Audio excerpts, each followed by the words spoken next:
Hello guys, you're welcome to my channel.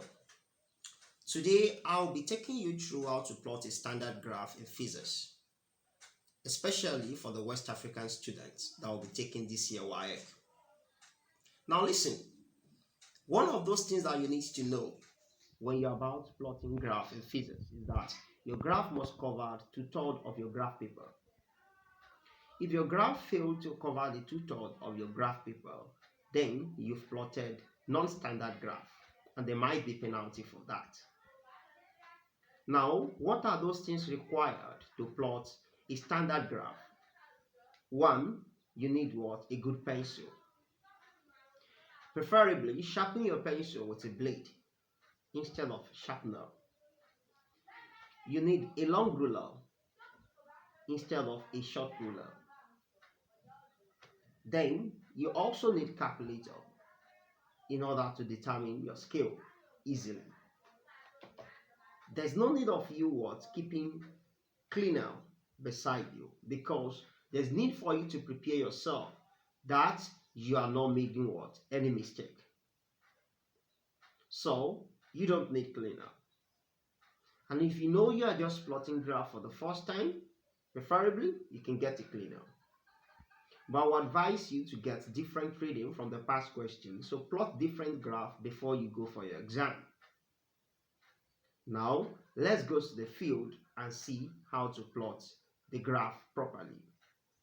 I have here with me a reading from the experiment under mechanism and properties of matter.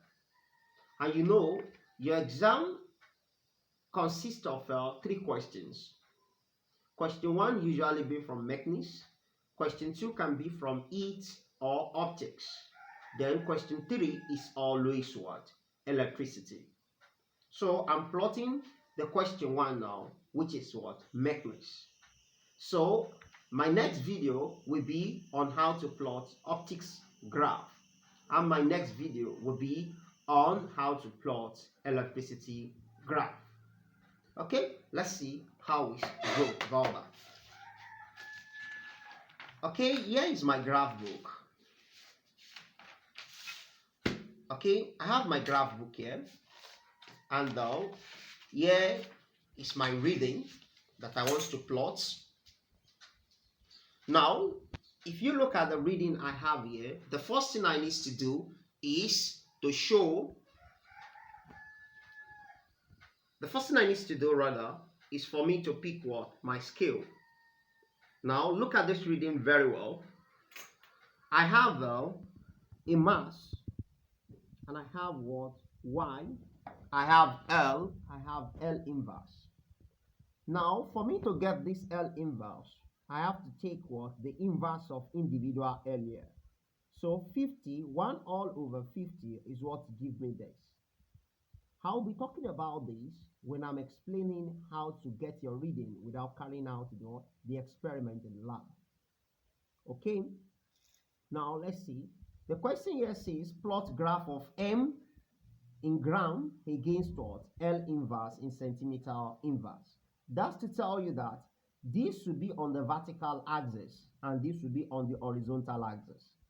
So the vertical axis is the straight line and the horizontal axis is this line. Mind you, in physics, there's nothing like x-axis or y-axis. We only have vertical axis, horizontal axis, or you use what? The quantity that you are plotting on those axes to name the axis. You don't name your axis in physics with x and y. Please note that. Okay? Now, let us determine what the units, the scale of the vertical axis of this particular graph. We want to determine what the scale will be. Now, we already know that we are to plot what? Mass on the vertical axis. Now, I'll come down to my reading, that is my observation table. I'll check what is the maximum value for M, and that is what? 60. And what is the minimum value? That is what? 20. Now, this is the time for me to remember that my graph must cover 2/3 of my graph paper. Now, in order to achieve that, I will have to count 1, 2, 3. You see, I'm counting 1, 2, 3, so I'll place my ruler there. So when I place my ruler there, I'm not going to rule yet. So the remaining space here, let me first of all choose 5, because 5 unit is one of the convenient units that you can choose. Now, if I say this is 5, this will be 10, this will be 15, 20, 25, 30, 35, 40, 45. So if I use 5 units, it's not going to contain all these points.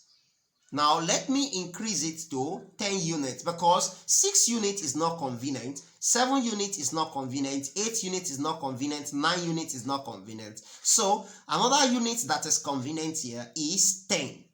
So if I pick 10 here, this will become what? 20. This will become 30. This will become 40. This will become 50. And this will become 60. So I can have immediate point after the maximum, which is what? 70. You can see now that the graph is okay. Hence, I can rule my horizontal line here.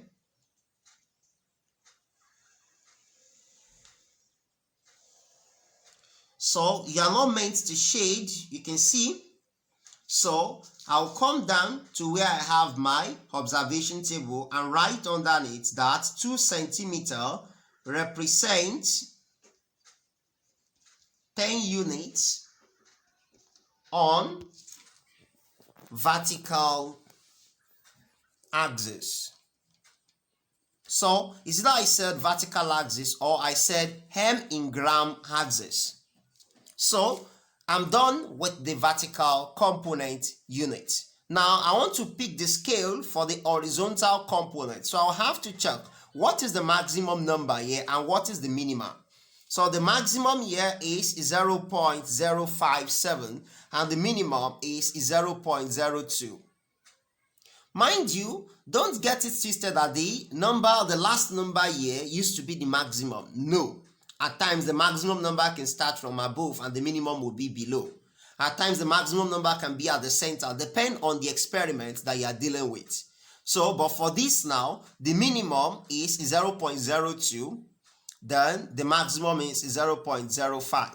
So I'll come down to here and I'll count just 1, 2.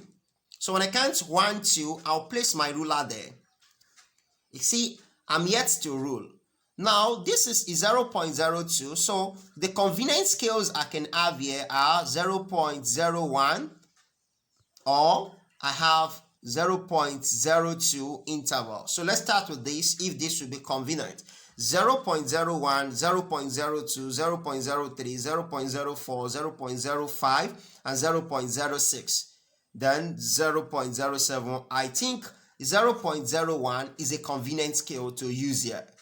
So I can then rule what? My line for the vertical component since I've determined the... Okay? Are we seeing this now?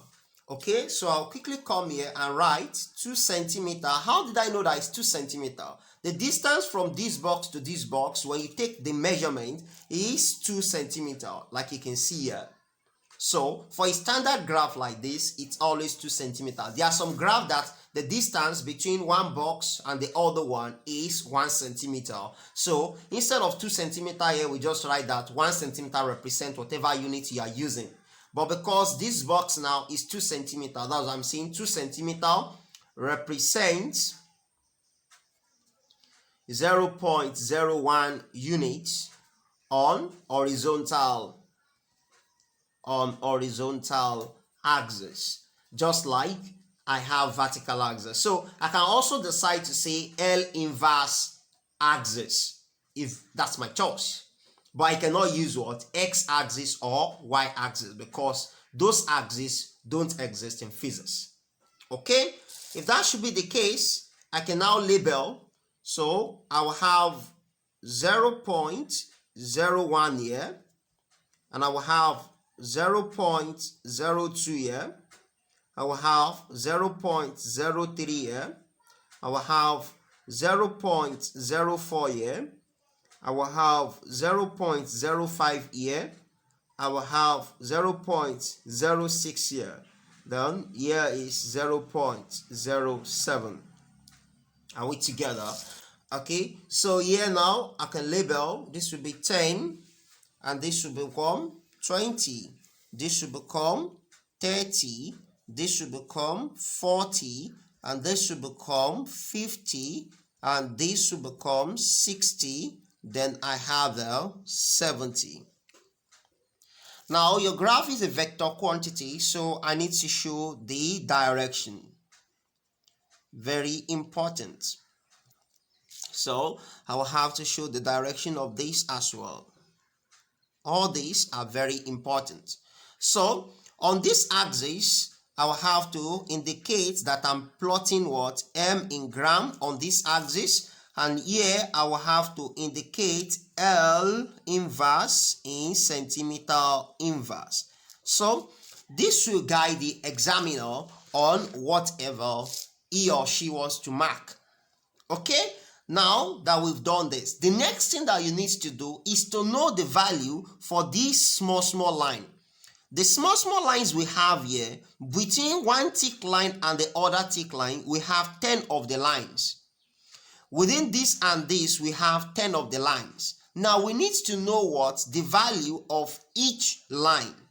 Now for you to know that, all you need to do is that if I want to know the value of all these small lines along the vertical axis, so I'm going to come down here. What is the unit on the vertical axis? 10 units. So I will say 10 divided by 10, so that's 1. It means on vertical axis, these small lines, they represent what? 1 unit.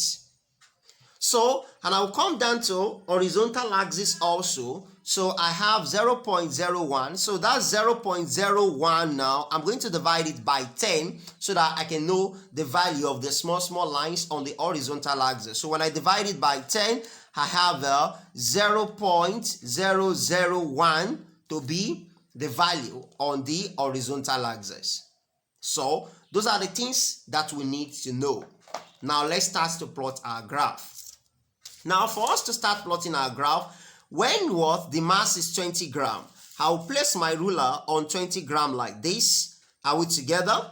Then the L inverse is 0.02. So I'll come here to check where is 0.02. You can see there, this is 0.02 down to 20. So I'm going to use cross. You can use asterisk, but I like using cross.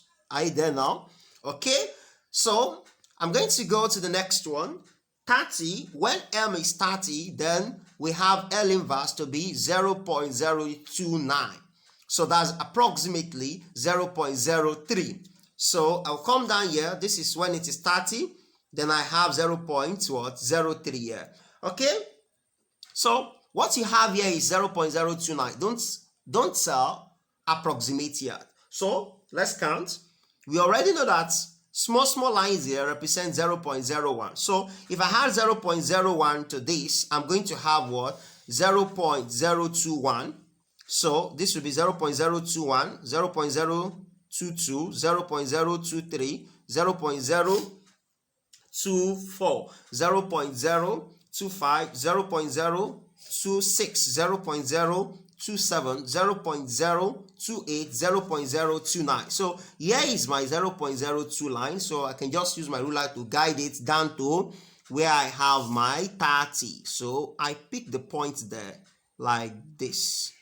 Are we together? So I'll go to the next point, which is 40, and L inverse at that time is 0.038. So I'll check when M is 40, this is the point here, and this is 0.038. So this is 0.03. So if I count 1, 2, 3, 4, 5, 6, 7, 8. So here will be my 0.038. So down to 40.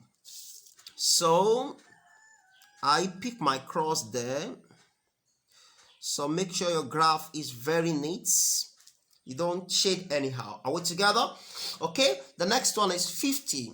So this is 50. When M is 50, then I have my L inverse to be 0.048. So this is 0.04. So I have 1, 2, 3, 4, 5, 6, 7, 8. So I will have to place my ruler there down to what? 50. like this. So some students who want to draw a broken line down to this place. It's wrong. This is not an economics or biology graph. Please, you are not meant to draw any dots down to those points. So you have to use your ruler to trace. Okay, the next one is when m is 60. So when m is 60, then we have our L inverse to be 0.057. Abi? Okay, so we check, this is 60 and this is 0.057. So this is 0.05. We count 7. 1, 2, 3, 4, 5, 6, 7. So I place it here like this. Then I check for 60. So this is 60 here. Okay. So that is why it's advisable you make use of what? Long ruler. So it make your reading conveniently plot. So we are done with the 5 points now. Now there is another rules here that students usually get wrong. They will like, it must pick the whole of the points. No, this is not a mathematics graph. You are not meant to pick the whole of the point. If you have 3 points, it's okay. At least 3. In some critical experiments, you might not even pick 2 points. In some critical experiments at advanced level, but at your level, your graph should at least pick 3 points. Now, there's another controversy about where the leftover point should be. They were like, one should be alternate to, okay, if it is alternate, no qualms.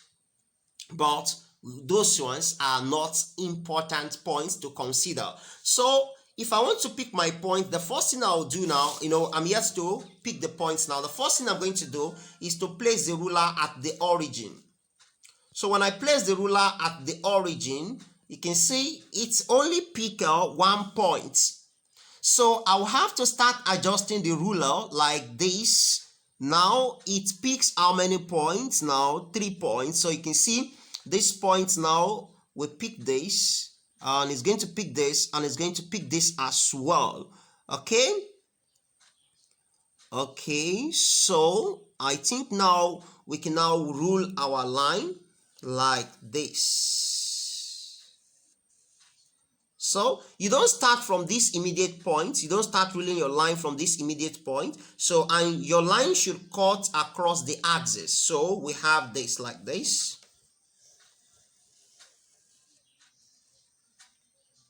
So if you want it to show well, you don't remove your hand before you shade, so that you have what? Evenly distributed what? Thickness. So it picked this. I can circle.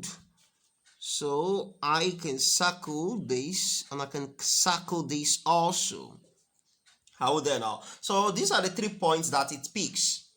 Although I can decide to circle all this one also, it doesn't mean.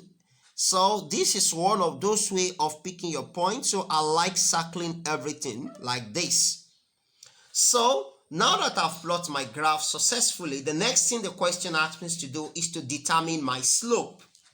Now class, I would like you to understand that when I say slope means constant in that particular theorem that you are trying to verify with this experiment. So you take, for instance, if I'm dealing with a simple harmonic motion, and I'm stating that the acceleration of a simple harmonic motion is directly proportional to the displacement from the equilibrium position. Hence, my slope is going to be what? Omega square.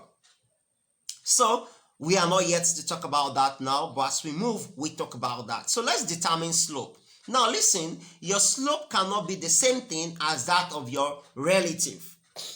So it might be different. There's no qualms. Now, if I want to pick my slope must not be small, and my slope must not be big too much. So it must be moderate. Now, I want to pick my slope. I can decide to start from this immediate point here. And I can also decide to start from here. So advisably, you pick your slope from where it will be convenient. So I'm picking it from here now because I felt this place would be convenient for me. Okay, then I will cross here like this. Okay, so the other part of the slope can be a broken line like this, and this one also can be a broken line. like this.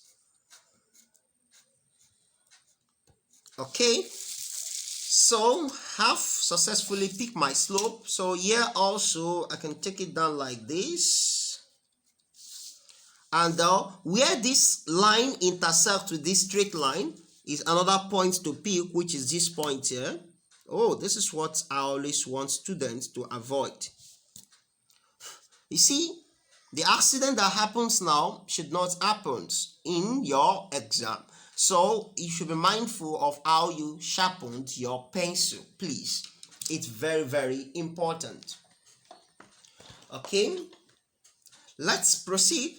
So here is going to be my L inverse 1, and here will be my L inverse 2. Here will be my M1, and here will be my M2. Are we together? So I like to design my graph. It's not compulsory though.